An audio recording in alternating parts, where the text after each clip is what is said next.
Jeff here with Digital Trends, and we're taking a look at the Sony Xperia Tablet S. This is Sony's second big stab at the tablet market. Last year it released just the Tablet S, no Xperia. That was before they split with Sony Ericsson.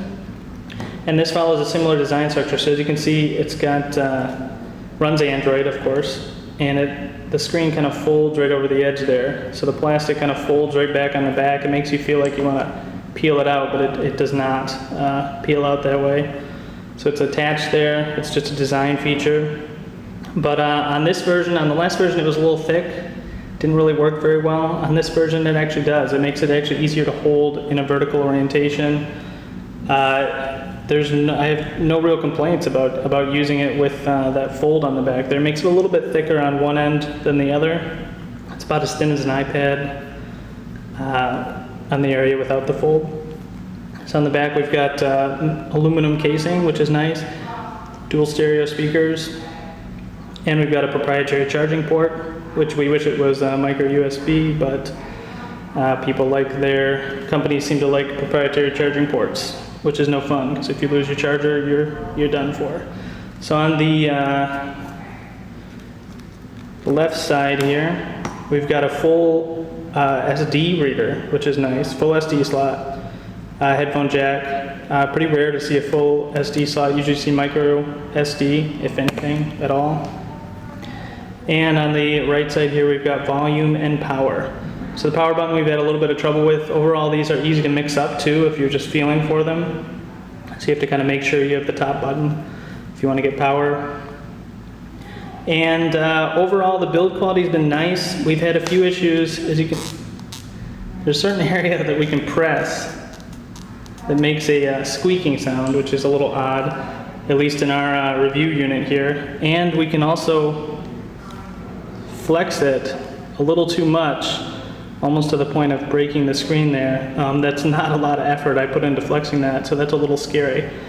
As far as software features, we've got a pretty tame build of Android here. This is Android 4.0. They haven't done a whole lot to it. They've added some new Sony apps, Walkman app, Music Unlimited, which is nice. The Sony's Reader app, which is, comparative to the Kindle and the Nook apps. But they've added a new guest mode, which is kind of a new feature. Barnes & Noble is introducing something similar, a little more robust in their upcoming Nooks. But basically you can make a new profile for different people in your family. So if you have a kid or your wife or anybody else who might want to use this tablet, we've created a family mode there. And it will actually restrict, you can pick and choose which apps. So I've only picked a few apps there that I wanted to go. And then if you want to get back, you just enter a password. And it'll take you right back there. So that's guest mode. It's pretty cool. There are a few limitations. You cannot have separate email accounts on each profile, which is something the upcoming Nook will have. That's a little sad because if you allow access to, say, the Gmail app, your kid will totally be able to get into your email.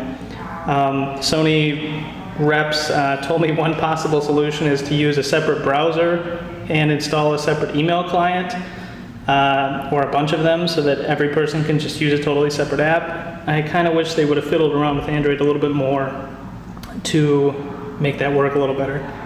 Overall, the UI is pretty smooth, pretty fast. We did a quadrant test. It got about a 4,000. Probably doesn't mean much to you.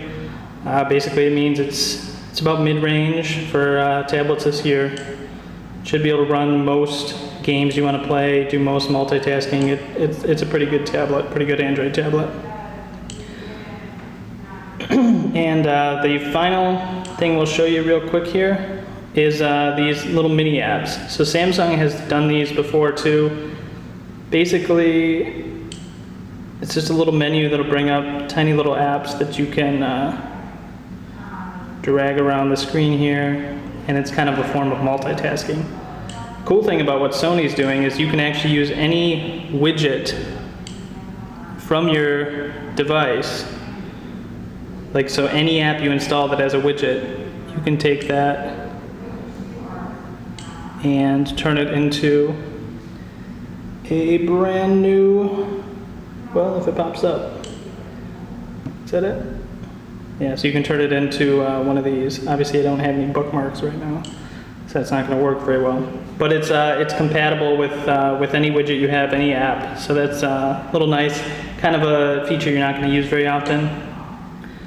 But when you do, if you do, it's there and it works universally, unlike Samsung's, which only runs a few different apps. So overall, that's kind of a quick look at the Sony Xperia Tablet S. Not a bad tablet. Few issues we've had hardware-wise. We had a Wi-Fi issue too that you can read in the review. But if you can get over some of the hardware and technical issues, not a bad tablet. Good screen size. The Sony Xperia Tablet S.